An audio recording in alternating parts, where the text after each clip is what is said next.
Students, अपन discuss कर रहे थे एनिमलिया किंगडम के बारे में। जंतु जगत का अपना चैप्टर चल रहा था, जिसके अंदर अपन कोर्डेटा के बारे में डिस्कस कर रहे थे। एंड कोर्डेटा के अंदर अपने 3 सब फाइलम थे। कौन कौन से? यूरोकोर्डेटा, सेफलोकोर्डेटा एंड वर्टिब्रेटा। ठीक है, जिसमें अपन वर्टिब्रेटा का डिवीजन पढ़ रहे थे। वर्टिब्रेटा के अंदर अपन ने पढ़ा था कि उसका डिवीजन हुआ था 2 भागों के अंदर। कौन सी 2 भाग थे? एनेथोस्टोमेटा और नेथोस्टोमेटा। एनेथोस्टोमेटा के अंदर एक फाइलम आता है अपना साइक्लोस्टोमेटा। स्पीसीज के अंदर अपने 2 फाइलम आते हैं। कौन से? कॉन्ड्रिकथीज और ऑस्टिकथीज। ठीक है, एंड अपना जो टेट्रापोडा होता है उसके अंदर अपने 4 हैं। उनके बारे में अपन डिस्कस करेंगे कि कौन कौन से हैं। ठीक है, तो जो टेट्रापोडा है उसके अंदर 4 कौन कौन से हैं? फर्स्ट है अपना एम्फीबिया, जिसको उभयचर बोला जाता है। सेकंड है अपना रेप्टेलिया,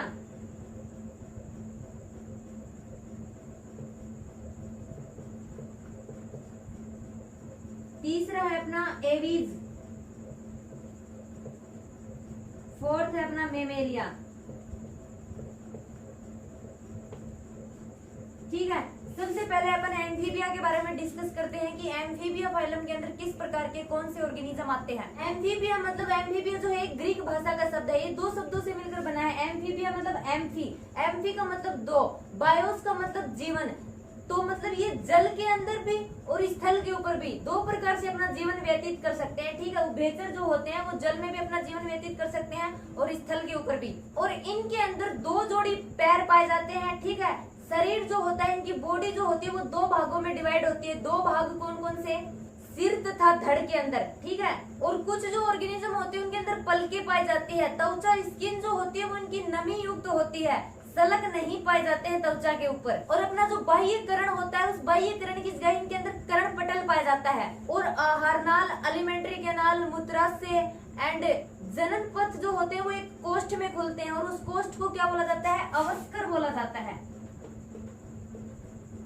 इनके अंदर अपन रेस्पिरेशन की बात करें, श्वसन की बात करें, तो श्वसन जो होता है वो क्लोम, फुफ्फुस और त्वचा के द्वारा संपन्न होता है। इनके अंदर हृदय जो होता है वो 3 चेंबर युक्त होता है, मतलब 3 प्रकोष्ठों का बना होता है, जिसमें 2 आलिंद और 1 निल्ले पाया जाता है। और ये जो अपने ऑर्गेनिज्म होते हैं ये असमतापी होते हैं। इनमें नर और मादा जो होते हैं, मेल और फीमेल अलग अलग होते हैं। निषेचन जो होता है वो बाह्य होता है। निषेचन बाह्य होता है तो मतलब जब ये स्थल पर भी रह रहे होते हैं तब भी अगर इनके अंदर निषेचन का पीरियड होता है तो निषेचन के टाइम ये किस में चले जाते हैं? जल में चले जाते हैं। तो वहां पर जल में इनमें क्या होता है? बाह्य निषेचन कंप्लीट होता है। आउटर फर्टिलाइजेशन की प्रोसेस इनमें कंप्लीट होती है। ये अंडपरजक होते हैं, मतलब अंडे देते हैं। एंड डेवलपमेंट की बात करें, डेवलपमेंट डायरेक्ट रूप से होता है। प्रत्येक प्रकार का परिवर्तन इनमें पाया जाता है। लार्वा अवस्था भी पाई जाती है। अगर कुछ एग्जांपल्स इनके अपन देखें तो टोड, जिसको बुफो भी बोला जाता है, राना टिग्रिना जिसको अपन मेंढक बोलते हैं, हाइला, सेलामेंडर, ये सारे के सारे क्या है? एम्फीबिया के एग्जाम्पल है।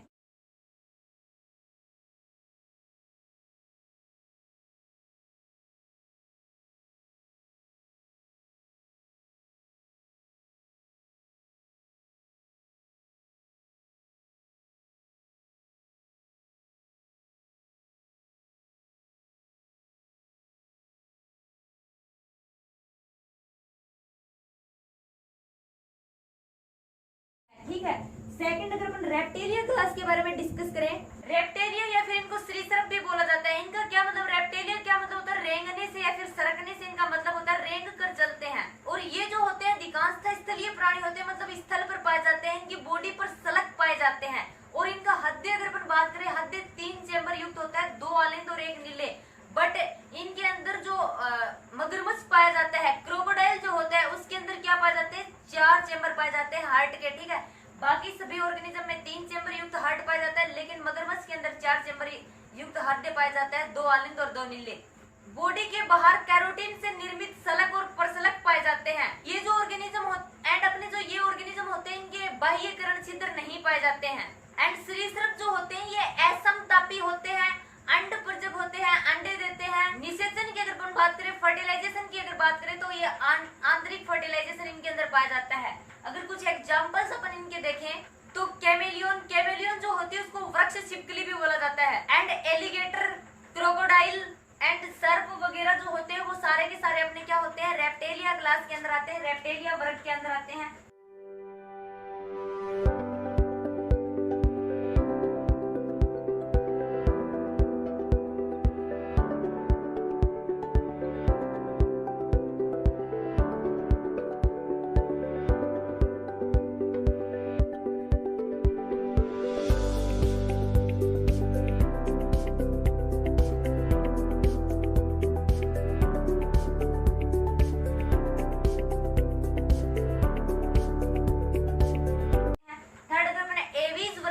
बात करें, एवीज का मतलब क्या होता है? एवीज जो होते हैं इनके शरीर पर पंख पाए जाते हैं और इनके अंदर उड़ने की क्षमता होती है। तो पक्षी वर्ग जो आता है वो अपना एवीज वर्ग ही होता है। एंड कुछ जो पक्षी होते हैं उनमें उड़ने की क्षमता नहीं भी पाई जाती है, जैसे ऑट्रिच जो अपना शत्रुमुर्ग होता है।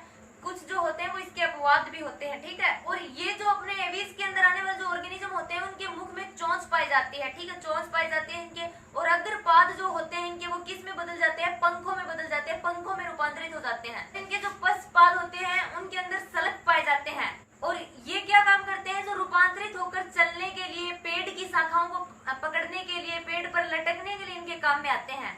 और इनकी स्किन, इनकी जो त्वचा होती है वो शुष्क होती है और इनकी पूंछ जो होती है उस पूंछ पर तेलीय ग्रंथि को छोड़कर बाकी इनकी बॉडी पर कोई भी ग्रंथि नहीं पाई जाती है। अगर अंतःकंकाल की बात करें, अंतःकंकाल वायु कोषों युक्त होता है और अस्थियां जो होती हैं वो अस्थियां इनके अंदर खोखली होती हैं और इनके पाचन पथ में एक सहायक संरचना पाई जाती है। उस सहायक संरचना को पेशणी बोला जाता है। हार्ट की बात करें, इनके अंदर हृदय जो पाया जाता है वो 4 चेम्बर होता है, 4 प्रकोष्ठों का बना हुआ होता है, 2 आलिंद और 2 नीले।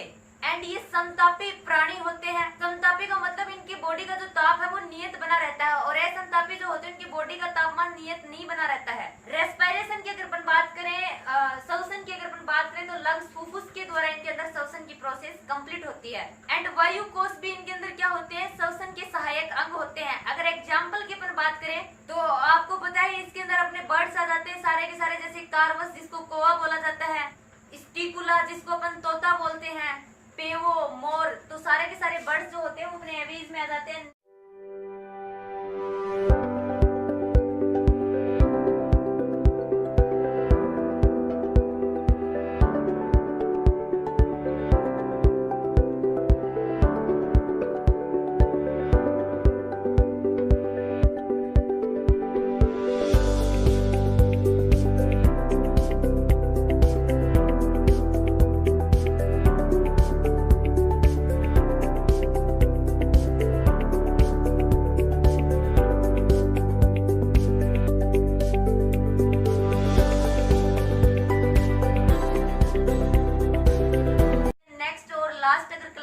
बात करें मैमेलिया, जिनको क्या बोला जाता है? जिनको स्तनधारी भी बोला जाता है। और इस वर्ग के जो एनिमल होते हैं वो लगभग सभी प्रकार के एनवायरमेंट में पाए जाते हैं। ठंडे मौसम में, गर्म मौसम में, ध्रुवों पर जहाँ बर्फ पड़ती है, तो सभी प्रकार के एनवायरमेंट में ये पाए जाते हैं। इनके अंदर अगर अपन बात करें, कुछ एडेप्टेशन की बात करें, अनुकूलन की बात करें तो कुछ उड़ने में अनुकूल होते हैं, कुछ तैरने के लिए, कुछ पानी में तैरने के लिए और चलने के लिए भी अनुकूल होते हैं इसमें आने वाले ऑर्गेनिज्म।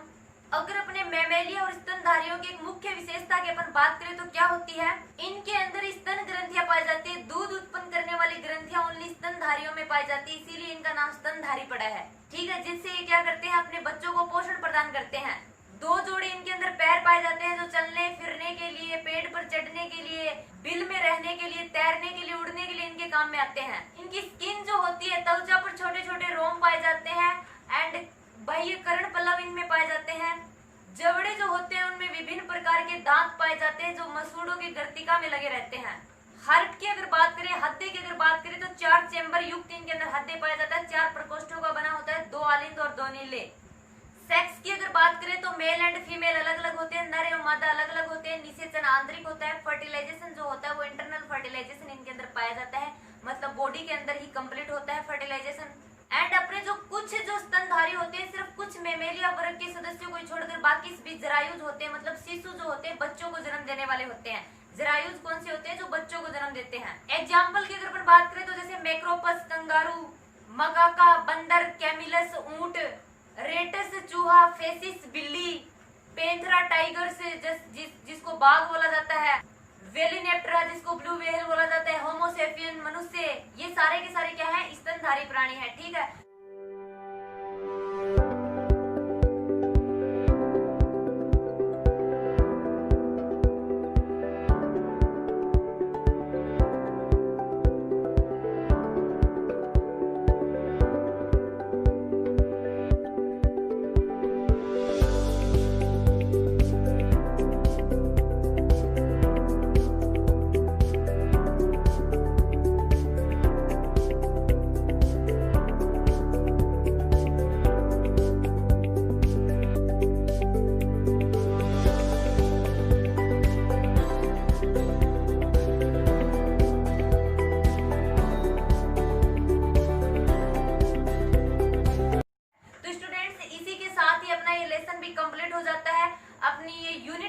कंप्लीट हो जाती है। ठीक है, नेक्स्ट वीडियो के अंदर अपन नेक्स्ट यूनिट का चैप्टर लेके चलेंगे। जो अपनी सेकंड यूनिट है उसमें क्या है, पादपों और प्राणियों का संरचनात्मक संगठन दिया गया है, जिसमें फर्स्ट जो अपना लेसन आएगा 5th नंबर का वो क्या होगा, पुष्पी पादपों की आकारिकी, उनके बारे में पढ़ेंगे कि उनका बॉडी का स्ट्रक्चर किस प्रकार का होता है, किस प्रकार की उनकी संरचना होती है।